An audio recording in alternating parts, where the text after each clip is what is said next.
आज का प्रसंग है उपचयन या ऑक्सीकरण, दूसरा अवकरण या फिर अपचयन। तो पहले हम इसको एक्टिविटी के द्वारा क्रियाकलाप से समझने का प्रयास करते हैं। तो इसमें एक चाइना डिश लेते हैं जिसमें कॉपर का चूर्ण डाल दिया गया है। कॉपर का चूर्ण डाला हुआ है और ये वायु के संपर्क में है।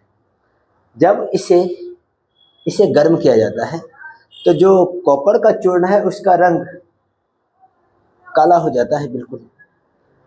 तो कॉपर मतलब तांबा का कैसा कलर होता है ये तुम्हें पता है।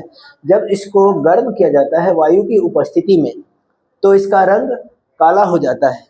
तो इसका मतलब ये हो गया, जो वो कॉपर जो शुद्ध रूप में जो कॉपर डाला गया था, कॉपर का चूर्ण मतलब तांबा का चूर्ण, वो ऑक्सीकृत हो गया, अर्थात वो ऑक्सीजन के साथ वो जुड़ करके कॉपर ऑक्साइड बना लेता है, कॉपर सेकेंड ऑक्साइड।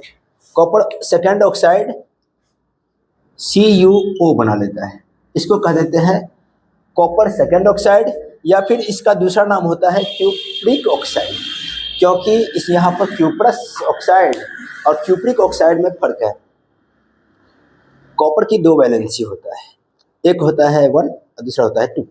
मतलब कॉपर के दो वैलेंसी है, 1 और 2। इसका इलेक्ट्रॉनिक कॉन्फ़िगरेशन लिखने के बाद इसका दो वैलेंसी आता है। तो अगर वैलेंसी 1 यूज करोगे तो जो कंपाउंड बनेगा, अगर ऑक्सीजन के साथ जुड़ करके बना रहा है तो वो कॉपर का ऑक्साइड बनाएगा। तो अगर 1 वैलेंसी यूज होगा तो वो क्यूपरस ऑक्साइड कहलाएगा। जैसे Cu2O, यहाँ पे कॉपर 1 वैलेंसी यूज किया है जो ऑक्सीजन पे चला गया, तो इसका नाम है क्यूप्रस ऑक्साइड या कॉपर फर्स्ट ऑक्साइड। इसमें कॉपर का दूसरा वैलेंसी यूज हुआ है 2। तो इसका जैसे ये Cu2, ऑक्सीजन का भी 2, दोनों सेम कैंसिल और ये बना लिया ये CuO। तो इसका नाम हो जाएगा कॉपर सेकेंड ऑक्साइड या फिर क्यूप्रिक ऑक्साइड।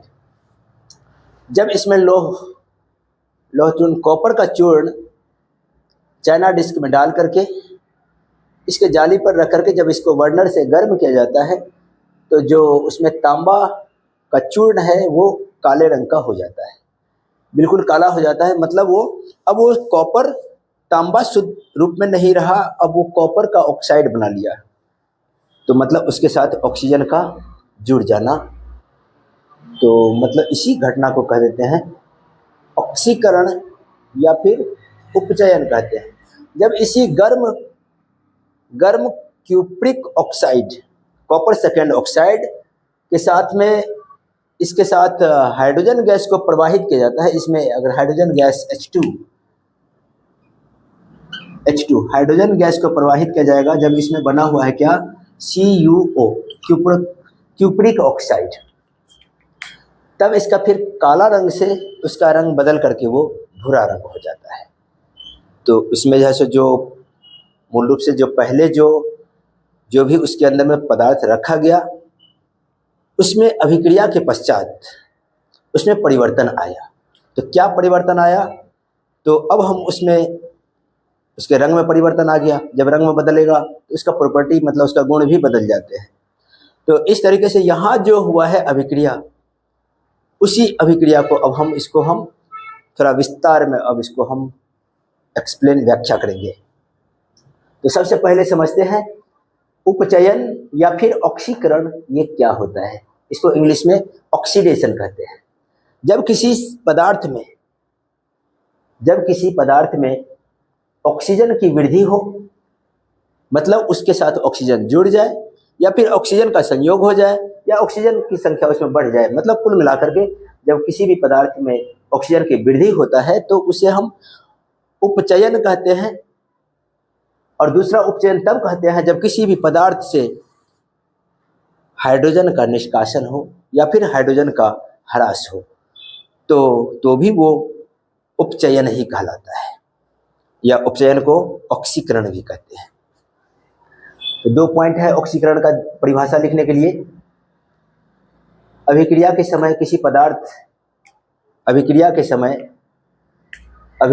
समय जब किसी पदार्थ में हाइड्रोजन की ह्रास मतलब निष्कासन होता है तो भी वो ऑक्सीकरण कहलाता है, या फिर अभिक्रिया के समय किसी पदार्थ में ऑक्सीजन की वृद्धि होता है तो भी वो ऑक्सीकरण या फिर उपचयन ही कहलाता है।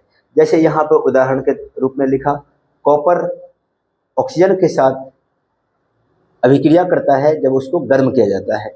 जब तापन मतलब उसको गर्म करते हैं कॉपर को ऑक्सीजन के साथ में, तो वो CuO क्यूप्रिक ऑक्साइड बनाता है, कॉपर सेकेंड बना लेता है। ये उदाहरण मतलब हो गया इसका ऑक्सीडेशन का। ऑक्सीडेशन मतलब उपचयन या फिर ऑक्सीकरण का। ऐसे ही मैग्नीशियम रिबन को जब ऐसा ये रसायन शास्त्र का पहला जो पृष्ठ देखोगे तो उसमें यहीं से शुरुआत हुआ है।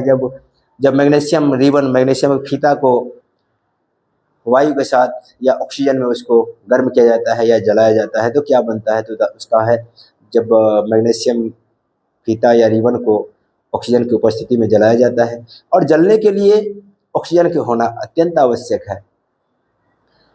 तो ऑक्सीजन हमें ब्रीदिंग में भी प्रयोग करते हैं, वहाँ भी ऑक्सीडेशन का ही रिएक्शन होता है। और इसके बाद जंग लग जाना, ये भी ऑक्सीकरण के ही उदाहरण है। तो ऑक्सीकरण उसे कहते हैं जब किसी भी पदार्थ में ऑक्सीजन का बढ़ जाता है या फिर हाइड्रोजन का निष्कासन ह्रास होता है तो हम उसको ऑक्सीकरण कहते हैं।